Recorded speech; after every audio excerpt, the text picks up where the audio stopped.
Ravens and Colts had an all-out brawl at practice today, and Nate Wiggins was at the center of it. Team, keep it clean. Before we jump into things, make sure you subscribe to the channel and leave a like on the video before I send Nate Wiggins to swing on some of y'all. You don't want that to happen. So apparently what happened was that Nate Wiggins, he had got burned on a play by A.D. Mitchell. And let's read the report from James Boyd. He said, Colts wide receiver A.D. Mitchell just burned Ravens cornerback Nate Wiggins in a deep ball during 11-on-11. Quarterback Anthony Richardson threw it on the money, and Mitchell readjusted to snatch it near the sideline and keep his feet in bounds. Incredible body control. So apparently that got Nate Wiggins a little upset, but he was over on the sidelines, and during special teams drills, they said it looks like Colts returner Tyler Goodson got physical with Ravens rookie DB Keon Martin after the play was over. You know, once the play is done, once that whistle blows, it's supposed to be a wrap. It's supposed to be done, but apparently it wasn't. So it says Nate Wiggins appeared to take exception to that and left the sideline to confront Goodson, and that's when everything went crazy at that point. They said Nate Wiggins, he was literally throwing uppercuts on people. He was swinging. Nate Wiggins was ready. And you know, they said Nate Wiggins added about like 8 to 10 pounds of muscle. So he been waiting to use that extra muscle, not just to press receivers, but to swing on somebody. And he did it today. But John Harbaugh said, Nate, wait. You got to go. You got to get out of here, my friend. And he was kicked out of practice. But normally when players get kicked out of practice, they got to go to the sideline and just hold their helmet and stay there for the rest of the time. But Harbaugh said, no. We're not even running the risk because you hot today, Nate. You hot today. You got that temper. You will be watching the remainder of practice from inside the facility. So Nate Wiggins had to stay there for the remainder of practice, and I'm sure we'll see him tomorrow, but it ain't going to be no joint practice, so we ain't got to worry about no more fights. Now that we knocked that out, no pun intended right there, who was practicing? Who came back after missing yesterday? Well, Lamar Jackson, our QB1. Hopefully he changed that jersey to number 1 soon. If you know, you know. But Lamar Jackson was back in action today. Yesterday they said he had something that was pre-planned already, so he had already scheduled that time off with his PTO, but now he was back in action. Also, Rashad Bateman returned to practice too. Now, some people who were not practicing was running back Marcus Major, still dealing with a concussion. Isaiah Likely, he still got his foot injury going on. Emory Jones, the rookie, he had the shoulder surgery in the offseason, so he's still been out with that. And rookie cornerback Robert Longerbeam, he's been out as well. But Super Duper Kyle, he was out too. And Jeff Saturday highlighted that he had been dealing with some like groin abdomen issues yesterday where he missed some time during yesterday's practice. But John Harbaugh did say it's just a normal little camp thing, just a little wear and tear thing. So nothing to be concerned about with number 14. I love when things go from really good to even better for the Baltimore Ravens, and that's exactly what's been happening with rookie kicker Tyler Loop. Today, he went 7 for 7, and he hit kicks from 28 yards, 33 yards, 38 yards, 41 yards, 44 yards, and 55 yards. So Loop is showing that he can do it all. He gonna hit the short stuff, but he said he could go deep with it too. Oh man, that's another pause. I gotta chill out with those. Today was a little up and down practice for Lamar Jackson. They said there were some periods of time when he was going off and doing his thing, and other periods of time where Colts defense, they were picking him off. But something that stood out to me and something that I have been hearing a lot more of than usual is the type of completions that Lamar Jackson is throwing to a certain somebody, that being DeAndre Hopkins. It said in 7-on-7s, Lamar Jackson hit Zay Flowers on a nice 10-yard out and threw a 15-yard back shoulder pass to DeAndre Hopkins. Now, this is not the first time that we heard of this in practice for the Baltimore Ravens.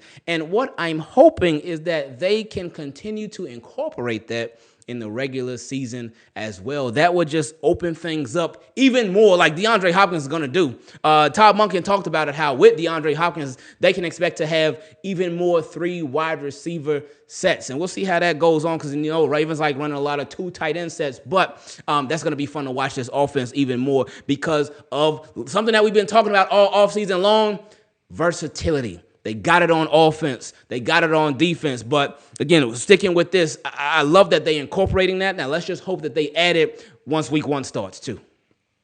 We know in Thursday's preseason game against the Colts, we may not see many, if any, starters at all for the Baltimore Ravens, specifically on defense. But it is nice to know that our depth guys are going to be getting tested because Shane Steichen says that Anthony Richardson will start at QB and play a quarter and a half against the Baltimore Ravens. So we getting ready to go against a first-round pick. And then Daniel Jones is going to play the rest of the way. So Ravens going to get some nice tests. And with Daniel Jones and Anthony Richardson combined, they done started a lot of games in the NFL. Daniel Jones, obviously, a lot more. I don't really know if he should have started so many games. But you know what? I can't even say nothing about him because he beat the Baltimore Ravens. So I can't really talk no trash on DJ. But this will be some nice circumstances for the Baltimore Ravens depth defense to be in, to see how they do, how they react. Guys like Mike Green, guys like Adisa Isaac, guys like Tavius Robinson, Teddy Buchanan. I mean, the list really goes on, but this makes me even more excited to watch them this Thursday. With Isaiah likely being out with injury for who knows how long, it is nice the fact that we have not only Mark Andrews, but Charlie Kolar as well. We obviously know what Mark Andrews can do, but Charlie Kolar, even though he does not get many opportunities, he certainly makes the most of it when his number is called. So to see 89 and 88 on the field is going to be a beautiful thing, and the offense should continue. They won't be as good as they would be with Isaiah Likely, but they won't be bad at all. Isaiah Likely will just make them even better. So it's still going to be fun to watch. And with Charlie Kolar and Mark Andrews, they was both going crazy today. They were both making a lot of plays today. Jess Rebick highlighted how with Baltimore Ravens offense, they were doing a lot better today when Lamar was hitting Mark Andrews and Charlie Kolar. So we already know that they ballers, but it's nice that they can still continue to be ballers in this joint practice against the Colts, because they did say, again, there was some times with the Colts defense, they was holding some stuff down, and they was making us look like, ooh, I don't know what's going on. But it's nice to hear our guys are still shining.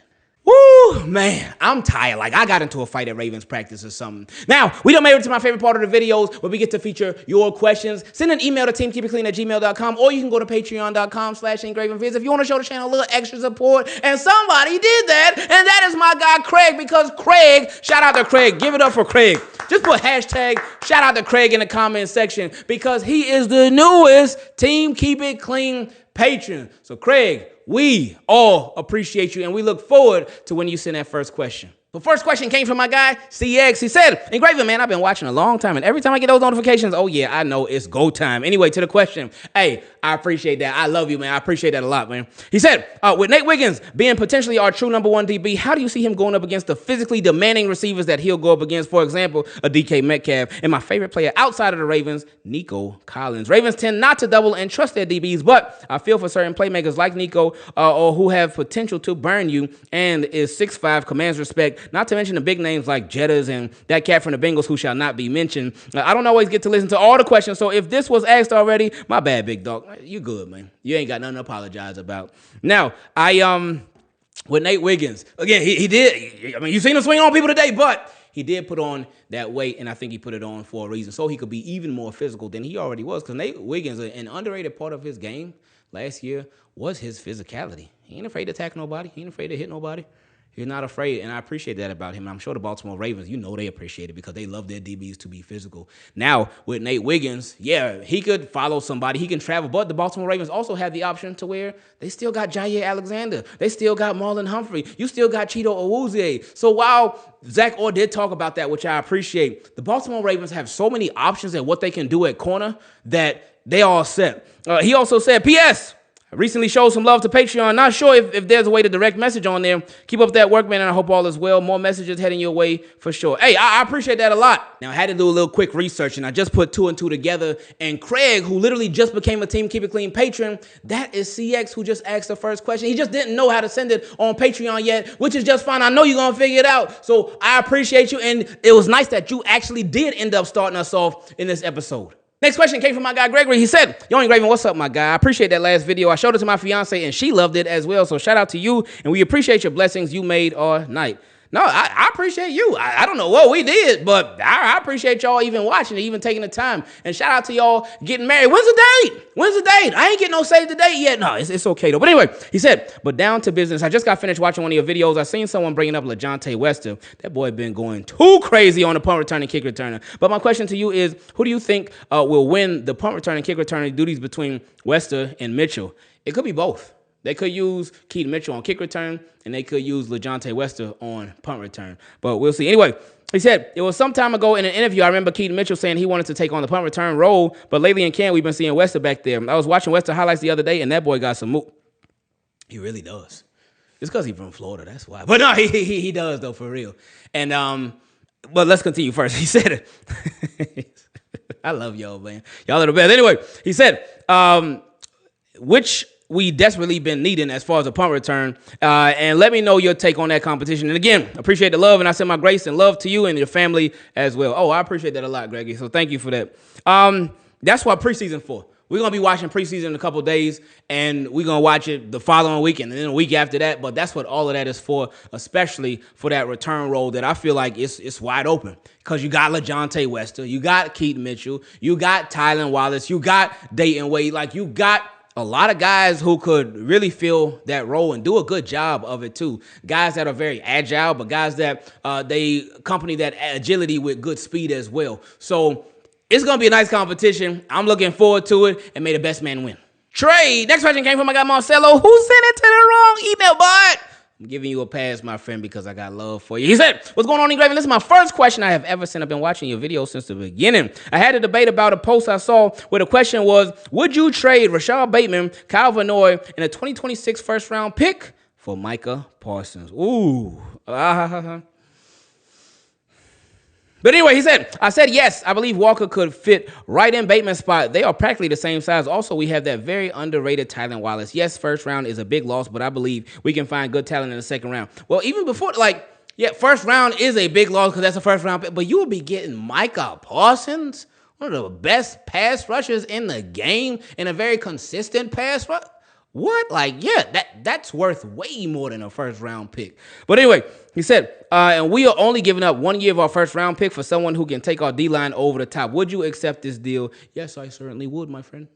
Expectations. Next question came from my guy, Dre. He said, hey, Raven, how are you doing today? Hope everything is going well with you and the family. Hey, everything is going pretty good. I appreciate you. He said, what are your expectations with the Ravens defense this upcoming season? Because I still think we will have a top 10 unit, but will it reflect in the playoffs? I think it will. I think it actually had. The Ravens defense, while they have not been forcing turnovers in the playoffs, we do know that, they have been doing a good enough job to hold it down to win those games. Now, as far as regular season, I think they'll be top 10 for sure. They have no reason not to be. Same defensive coordinator, a lot of the same personnel, but even some more. So you could be even better. That pass rush could be taken up a notch, especially with additions like Mike Green this year. Hopefully, Adafe away in contract year. He about to go crazy. And obviously, everything that we done talked about in the secondary. So I do expect them, I think, minimum top 10. I think that them being at least top 10, that's not even an expectation. It's a requirement. Next question came from my guy, Johnny. He said, hey, Raven, this is John. Been a Ravens fan for a while, and I've seen some stacked and not so stacked rosters. After this season, the contracts expire on DeAndre Hopkins, Mark Andrews, likely Linderbaum, Kyle Van Noy, and much more in 2026. I know we won't be able to afford everyone. So my questions are, where does this roster rank in being the deepest or best compared to the other rosters in Ravens history? Oh, it's up there. It really is. It may be Baltimore Ravens' best roster ever. Obviously, we done had some rosters that feature guys like Ray Lewis, Eric Reed, Lodi Nada, Terrell Suggs, Jamal Lewis, Ray Rice, Anquan Bolden, Torrey Smith, Shannon Sharp. The list really goes on. But the biggest thing with this roster right here, right now, we got literally the best NFL player in the game, that being Lamar Jackson. We got the best quarterback in the game, that being Lamar Jackson. We got one of the best running backs in the entire league in Derrick Henry. We got one of the best tight ends in the entire league in Mark Andrews. We got one of the best linebackers in the league in Roquan Smith. We got